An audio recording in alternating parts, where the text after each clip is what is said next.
Hey, this is part 2. If you haven't watched part 1 already, I would recommend going back and watching that first. But if you have, you're in the right place, so sit back and enjoy. During Edward's reign, there was a Norman archbishop who was absent, so Godwin, using Edward as a puppet, installed an Englishman, Stigand, as the new archbishop. However, Leo IX stated that this was not allowed, considering the Norman archbishop could not be replaced if he was not dead. But if it ain't broke, don't fix it. Godwin did not heed this, but still got Stigand into power.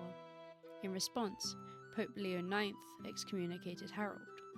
The next pope, Alexander II, under the supervision of Hildebrand, later Gregory VII, gave William his blessing. An old-time friend of William, Lanfranc, joined William's side, calling for a holy war on Harold, the excommunicated English king in effect, calling a crusade. If things were not intense enough, however, a third variable came into play: Harold's brother, Tostig. After Tostig became Earl of Northumbria, his kingdom revolted in 1065, and Tostig was exiled, like William. When Tostig heard the news of his brother's coronation, he grew jealous and sought out a way of getting back into power. Exiled in Norway, he befriended the Norwegian king Harald Hardrada. With his newfound Viking army, he would invade England. In return for his help, Hardrada, Tostig promised, would be crowned King of England. Accordingly, Harold was put in a precarious position, a true dilemma. To the north was Harald Hardrada and Tostig Godwinson, and to the south was William of Normandy. Although both posed great danger, William was the stronger of the two. Because of bad winds, William was delayed, so the Vikings led their attack first, landing at York in September, where the first battle was fought, the Battle of Fulford. On September 20th, Tostig and Hardrada had defeated the English, killing the Earls of Northumbria and Mercia. As promised, Hardrada was crowned King of England. 3 days later, the message of the Viking attack reached Harold, who, hearing the news, surprised by this attack, and not expecting William anytime soon, decided to take back his own land from the invaders. He and his army covered 200 miles in under a week, reaching Stamford on September 25th. The royal army, numbering around 10,000, faced off against the Norwegian interlopers, around 5,000 of them. Harold commenced the attack, but was quickly rebuffed when his brother and the Norwegian king launched a counterattack, although it was no use, for during the battle, Harald Hardrada took an arrow to the throat, killing him, leaving Tostig isolated. Tostig, who refused to back down, who would not compromise with his brother, ultimately ending in his death. Viking reinforcement arrived, but it was too late. By the time the battle ended, with the Anglo-Saxons victorious, only 24 of the 300 ships that had come returned to Norway, so only 8% survived, while 92% were slaughtered. This victory was not to last long, however, for a storm was brewing in the south, literally and proverbially. Harold, when he left the south in order to attack the Vikings, decided William was not going to attack, so he pulled all of his troops out, leaving the coast entirely unprotected. Furthermore, the harvest season was going on, so much of the English army left to tend to their farms. This was a poor decision on Harold's part, though it is hard to blame him, in truth, because what else could he have done? There was an immediate threat in the north, as opposed to a possibly imminent, albeit more dangerous, one in the south. Forced to act quickly, he went for the immediate threat, not counting on the latter.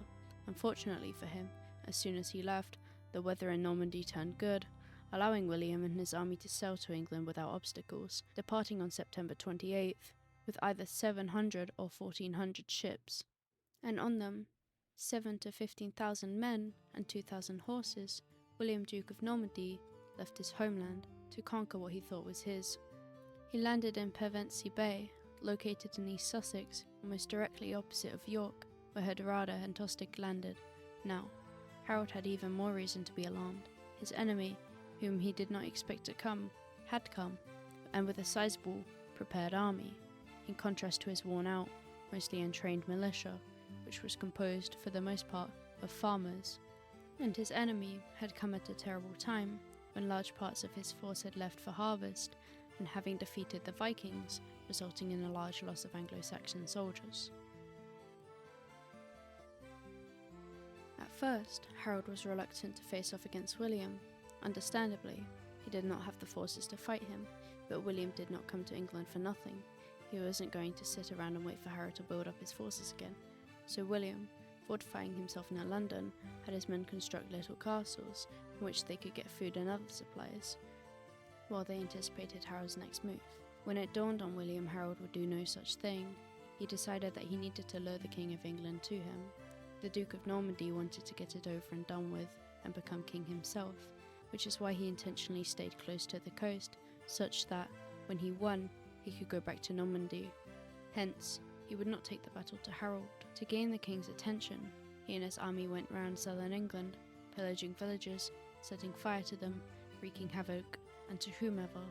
Harold could not handle the stress, so his forces marched in 2 days, from October 11th to 13th, toward London, than which they would go no farther, to their advantage, setting themselves up on the Senlac Hill. The English forces, tired, anxious, jittery, jaded, awaited their foreign invaders. The next day, October 14th, 1066, would become famous in history as the Battle of Hastings. Arriving with around 7,000 to 15,000 men, the Normans would be going up against the English, of whom there were 9,000, who were up on a hill, which was 50 feet high, giving them the height advantage over the Normans, who would have to travel across wet swamps and marshes and around ravines to reach them.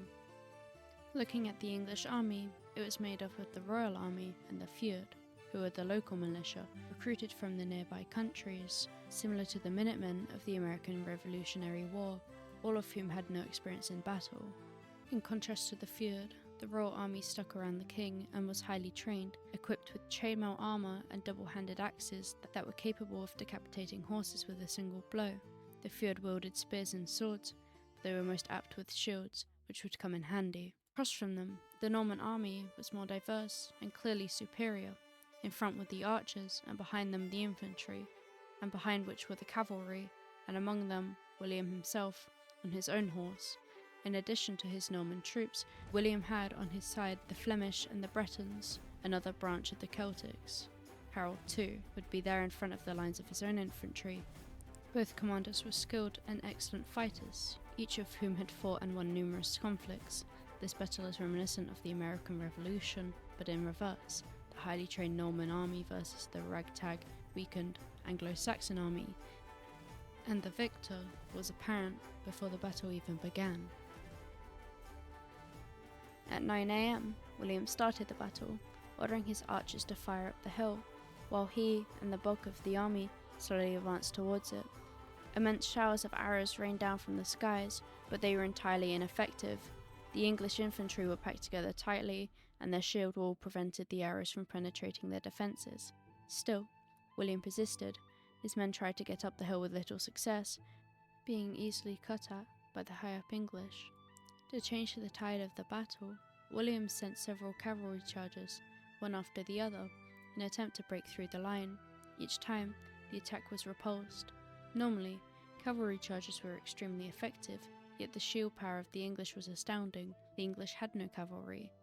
In the midst of one of the charges, William was killed, or at least, that's what his army thought, and there was utter chaos on the battlefield. Not only was the ground wet and moist from the marshes, but it was covered almost entirely with dead bodies, over which the troops had to climb. In addition to the hill, moving around the disorder, William took off his helmet and shouted to his troops to show that he was still alive, giving them a needed boost of hope. Knowing that their Duke was still alive, the Normans did not give up. In fact, it was a much needed boost, for the Normans were actually losing, and losing badly. Whatever they did, they could not get up the hill. Bodies kept piling up. Again, the American Revolution comes to mind. The better equipped army predicted to destroy the smaller one, being crushed due to sly tactics. Just as the Americans used guerrilla warfare, so the Anglo-Saxons utilized their position to get the upper hand. By this point, William's horse had been slain, and he was riding a new one. On what happened next, the historians are unsure. The Norman cavalry broke away from the battle entirety, as if in retreat, deviating from the battle, away from it all. The English, noticing this, went after them in order to take out the outliers. What historians aren't sure about is whether the Norman retreat was serious or strategic.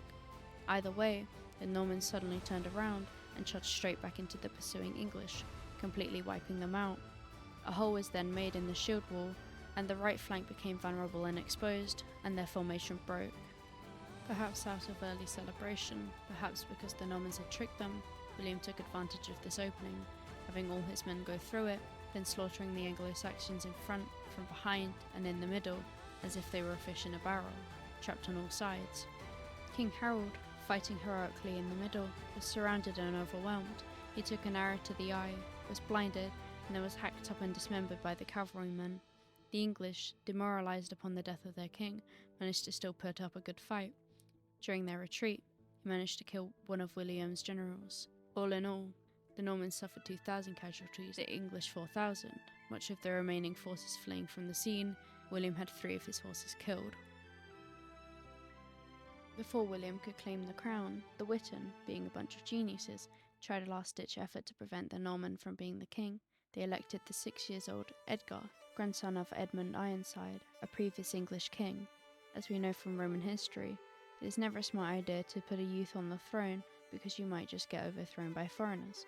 This did not quite work, as the Normans went into London without any resistance. William disposed Edgar a few months later, on the auspicious day, December 25th, Christmas, 1066, in Westminster Abbey.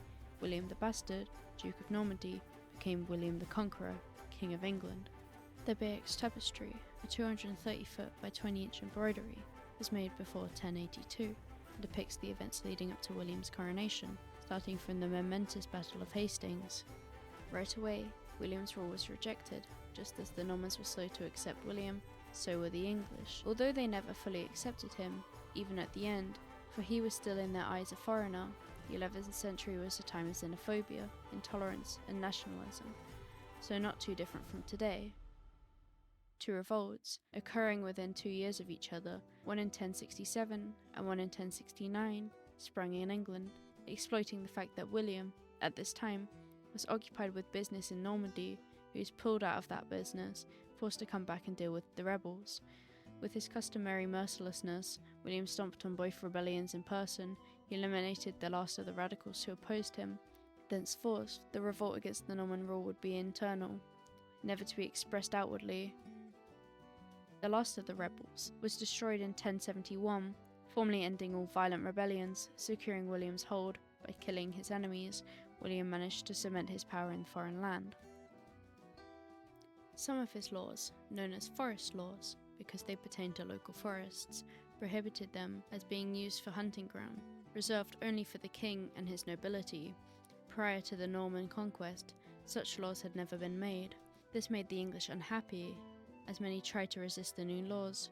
One such man was Robin Hood, a man whose real life is unknown, but whose legacy still carries today in legends, as the vigilante who stole from the rich and gave to the poor. The mythic and symbolic figure of Robin Hood, as a stand against Norman rule, eclipsed the man himself. Robin Hood became the mascot, if you will, of the English, because he stood for everything the Anglo-Saxons believed in, and this meant resisting the Normans, whose local sheriffs, officers of the law, they considered abusive and tyrannical. Others followed Robin Hood's image. Many a crime was reported to have happened in the royal forests, crimes in which sheriffs had been shot or nobles ambushed. The greatest economic reform of William I was the introduction of feudalism into England. He claimed virtually all of England as his own. Every square inch of the country was now the king's property. Having done this, he then lent some of his lands to the Norman nobility. Then, he reinstated the Danegeld, which was like the tax we now pay today to keep the police going. Originally, the Danegeld was used to sustain an army to keep invaders away, like how we sustain the police force. William used the Danegeld as a property tax. In order to properly apply it though, he had to know what kind of property he had, for England was a big country, so how could he possibly know the proper tax rate? In 1086, William commissioned the famous Domesday Book. Because the book spelled the end of the economic freedom for the English, there was a massive census undertaken by the Norman administration to keep track of all the land, population, property, and all of their appraisals in England. Obviously, it was a tremendous project, very extensive and very thorough in its recordings. Importantly, it was the first census for its time. From it, we know that the majority of the Norman England population was made up of serfs, about 85% of the population. This would remain true in all major feudal countries in the Middle Ages, Unsurprisingly, as we see in history, the nobility, mostly Norman, and the clergy, also mostly Norman, made up the minority, forming the wealthy and the elite upper class.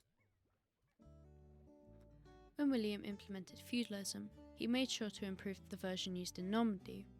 A basic overview: the king, called the overlord, owned all the land, some of which he gave to the nobility, who would be called vassals, or, because they were higher ranked, tenants-in-chief. The tenants-in-chief, if they should decide to give some of their lands to someone lower ranked, would then become lords in their own right, or the person who worked the land was called a mesne vassal, or a serf, and the land was called a fief, giving rise to the word fiefdom. To summarize: king, overlord; vassal, lord, tenant-in-chief; vassal, mesne vassal, who, in serfdom, worked the fief. Therefore, feudalism was hierarchical. A person could both be a lord and a vassal at the same time, for the king was always the supreme holder of the land, the serf the worker thereof. For safety precautions, William wisely did what the Normans did not. He made all the vassals swear their allegiance to him at Salisbury. This way, neither the lords nor their vassals could turn against him. Should a lord revolt, he and his vassals would be punished. Should a vassalage revolt, the vassalage and their lord would be punished. He thereby ensured security for himself. Used to luxury, William grew overweight. One day, Philip of France insulted him, basically fat-shaming William. How rude. In response, William did what every logical toddler does and threw a fit, so he burned and sacked Mantes in France. Apparently, he did not take jokes very lightly, but tragically, during the raid of Mantes, William's horse got skittish, causing William to get an injury from which he would die. Truly an underwhelming ending for so exciting a man as William the Conqueror. Norman influence was not wholly a bad thing, we must note. Several enduring things stand which we owe the invaders. First, the intermingling of the French and the Anglo-Saxons. The intermingling would shape the development of the English language as we now speak it. The Normans used Norman over English, but this was not to say the English disappeared, only that it became aristocratic, a similar thing that would happen to Germany in the 18th century, when German aristocrats began speaking French. Instead, the two languages coexisted. One of the most notable examples cited is the words used for animals. The Anglo-Saxons used ox, cow, calf, sheep, swine, and deer, while Normans used the French beef, veal, mutton, pork, bacon, and venison. Other examples include table versus board, labour versus work, and chair versus stool. While today we can appreciate this mingling, others were not too appreciative. Macaulay cynically wrote, "During the century and a half which followed the Norman conquest, there is, to speak strictly, no English history." He did not mean to say that the history of England abruptly ended and ceases to exist. Rather, what he meant was that there was no genuine, authentic English history was made, because it was dominated by the Normans. England was not English, Macaulay was saying, since it was more Norman than English, and such tragedy in his eyes, that a nation should become estranged from itself to such an extent. In conclusion, the Norman conquest of England in 1066 is a neglected, albeit important, event in history, responsible for much of today's political, social, linguistic, and religious ideas. The Norman conquest is the basis for a lot of events in European history, and by studying it alone, one can derive a lot from the patterns that come after it. Arising from political turmoil, it shows how muddled politics can be, particularly when there is a miscommunication between leaders, as someone they can think is doing the right thing, while someone else will have a different perspective. We learn solidarity from Godwin and his son, strength, resolve, and determination from William, and opportunism from Tostig and Hardrada. Three great empires clashed for the throne, but only one of them prevailed. The English had their first major victory against the Vikings, putting an end to their raids. The Normans had their own major victory when they conquered England. William the Bastard became the conqueror. And while it had its negatives, like lots of death, 1066 also saw the assertion of secularism against the church, the spread of ideas, both economic and intellectual, from the continent to England, the reorganization of politics, the influx of French words, especially legal and political ones, into the English language, shaping it forever. the rise of industry, the popularization of architecture, and the halting of any future conquests. In short, in the year 1066, England in the Middle Ages was changed forever. Thank you so much for listening, and if this kind of content interests you, or you would like to see more from me in the future, please leave a like or a comment suggesting something I should cover in another video. Bye bye!